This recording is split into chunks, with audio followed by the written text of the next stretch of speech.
तो जी। ये सारा सिनेरियो नहीं, ये बिल्कुल, है बिल्कुल। जी। मैं एक रिएक्शन तेजावत साहब से लूँगा। प्रोफ़ेसर तेजावत, जिस तरह से आपने बात शुरू की थी, मैं एक चीज़ और ये कह रहा हूँ कि जब ग्रेटर इज़राइल की बात आती है और जब दरियाए नील से दरियाए फ़ुरात के बीच का पूरा एरिया, कि जिसमें खाना काबा भी आता है, अरब का बहुत सारा हिस्सा इसमें शामिल होता है और ये पूरे एरिया जो है उसमें आ जाता है, सबको पता है, वो नक्शा भी आम हो चुका है। तो ऐसे में क्या लग रहा है कि सऊदी हो या और जो अरब ममालिक हैं, वो तमाशाई बने रहेंगे? प्रेशर है, क्या है, या उसमें इनका कोई मफाद है? मतलब कैसे आपको लग रहा है कि पहले ही की तरह वो रहेंगे? कहाँ स्टैंड करेंगे तेजावत? कहाँ स्टैंड मुझे करेंगे? लगता है कि जहाँ तक मेरा ख्याल है, मुझे लगता है कि अभी तक जो इन मुल्कों में जो यूनिटी देखने देखने में आनी चाहिए, वह नज़र नहीं आ रही है। अभी तक ये जो भी है छोटा जो जुबानी जमा खर्च करके या जो यूएन की जनरल असेंबली में वो वॉकआउट करके वो अपना वो प्रोटेस्ट ज़रूर दर्ज करा रहे हैं, पर वो खाली वहीं तक हैं। उससे आगे वो कुछ करेंगे या एक्टिव होके कुछ करेंगे, अभी तक ऐसा कुछ देखने में नहीं मिला है। और मैं हाशमी साहब की उसी बात को वापस दोहराना चाह रहा हूँ, वो ये है कि जो जिंदा कौमें होती हैं, उनको लंबे टाइम तक गुलाम नहीं बनाया जा सकता। हाशमी साहब ने अमेरिका का उदाहरण दिया और बताया कि जो ब्रिटेन का जो था, वो तो इतना ताकतवर था, भारत इसका अच्छा उदाहरण है। और आप देखिए कि जैसे-जैसे इज़राइल ज़मीन के लेवल पे जैसे-जैसे वह आ रहा है, तो वहाँ का जो लोगों की तरफ से जो प्रोटेस्ट जो देखने को मिल रहा है, वो बहुत ही ज़बरदस्त है। और जब उनके सोल्जर्स जब आर्मी वहाँ एंटर करेगी, तो उनके मरने वालों की जो तादाद है, वो बहुत ज़्यादा होगी। क्योंकि एक हवा हवाई हमला करना थोड़ा-सा आसान है, वहाँ पे आपके अपने लोग नहीं मरते हैं। और जब ये ज़मीन पे आएँगे, तो वहाँ उनको वहाँ पे टिकना बहुत मुश्किल होगा। और हाशमी साहब ने बहुत ही सुंदर तरीके से बताया है कि ना वो वियतनाम में जीत पाए हैं, वियतनाम में अमेरिका हारा है, अफ़गानिस्तान में हारा है और ऐसे तमाम उदाहरण हैं, जहाँ अमेरिका को हार का सामना करना पड़ा है। तो मुझे लगता है कि यह लेबनान के मामले में भी अमेरिका यहाँ से हार के जाएगा, क्योंकि अगर वहाँ के लोग आपके साथ नहीं हैं, तो आप पहाड़ों और दरियाओं पे हुकूमत नहीं कर सकते हैं। हुकूमत करने के लिए भी लोग चाहिए और अगर वो लोग ही उनके फ़ेवर में नहीं हैं, तो वो किस पर करेंगे, ये अपने आप में सोचने वाली बात है। मुमताज़ साहब।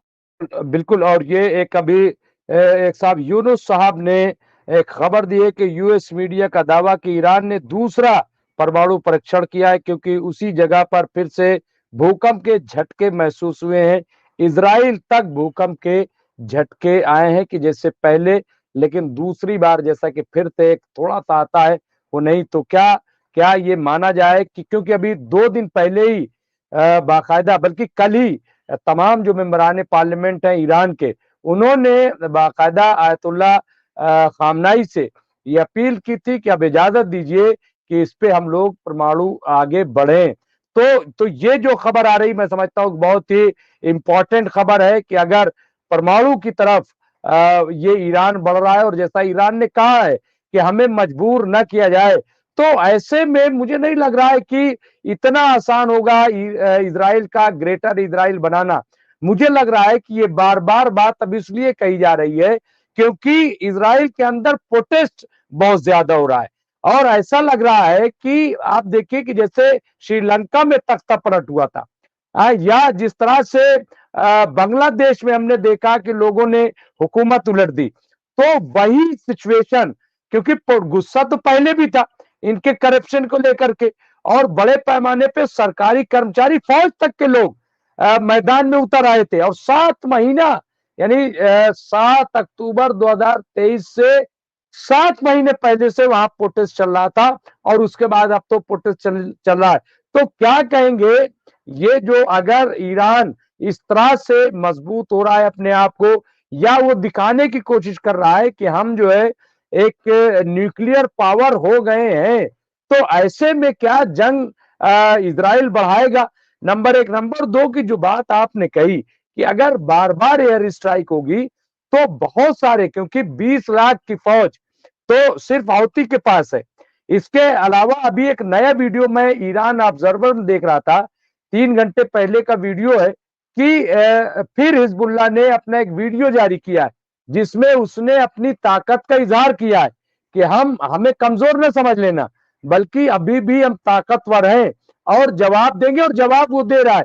तो इन तमाम चीजों को लेकर के क्या लग रहा है हाशमी साहब कि क्या इतना आसान है या सिर्फ प्रोपगंडा है? मंसूबा तो था उनका।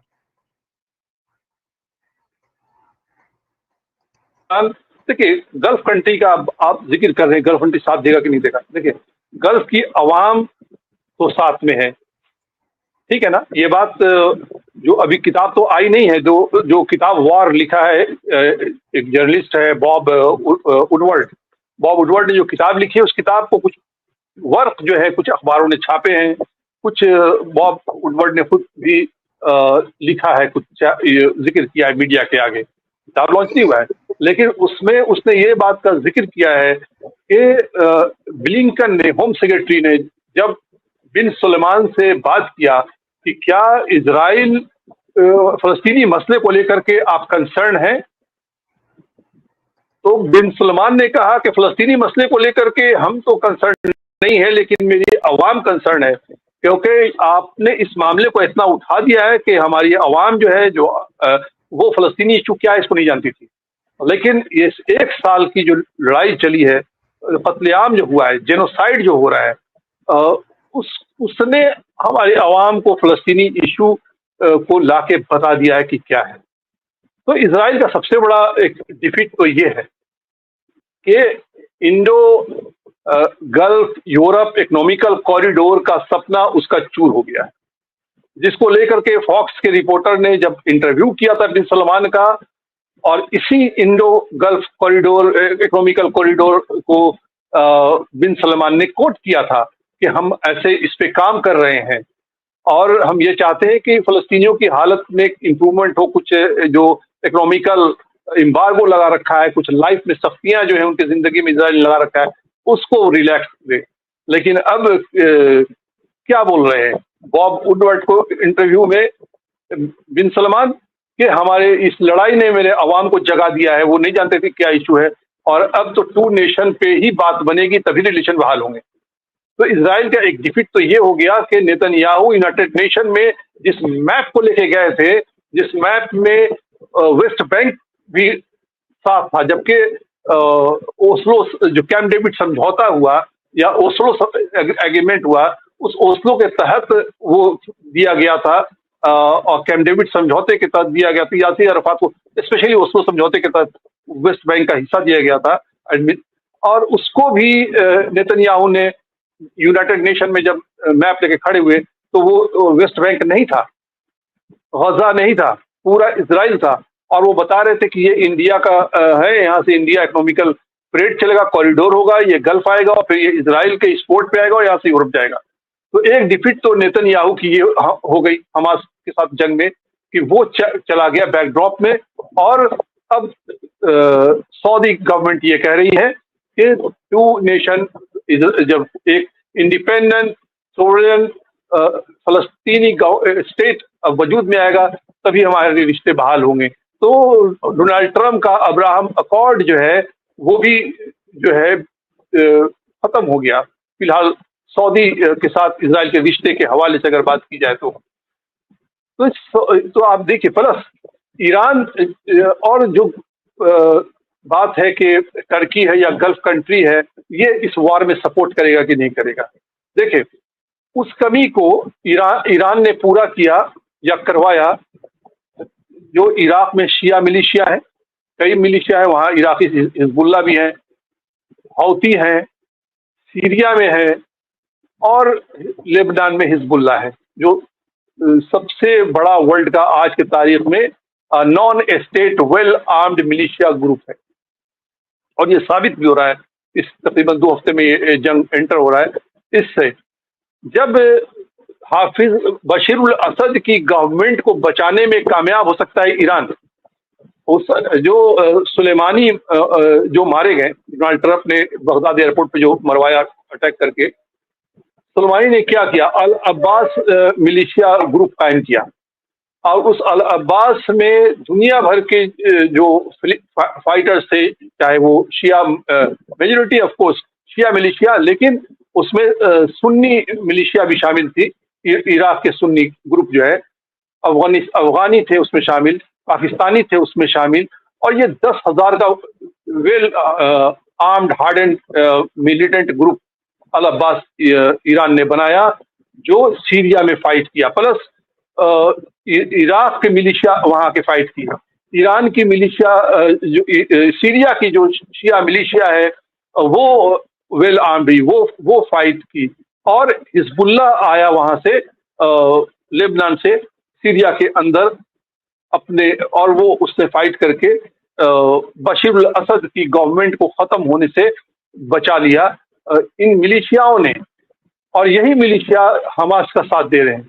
तो ऐसा लगता नहीं है क्या कि अगर ईरान पे अटैक होगा तो ये इराकी मिलिशिया जो, और अफगानी मिलिशिया, पाकिस्तानी मिलिशिया का जो अल अब्बास मिलिशिया ग्रुप बना करके एक पैन मिलिशिया ग्रुप कायम कर रखा है अपने सपोर्ट में ईरान ने, जो सीरिया में लड़ता रहा और जिसने आईएस को डिफीट दिया, अलीपो से खास करके वहां से मार भगाया और भी कुछ जगहों से। तो ये ग्रुप जो है वो लेबनान में एंटर नहीं कर जाएगा।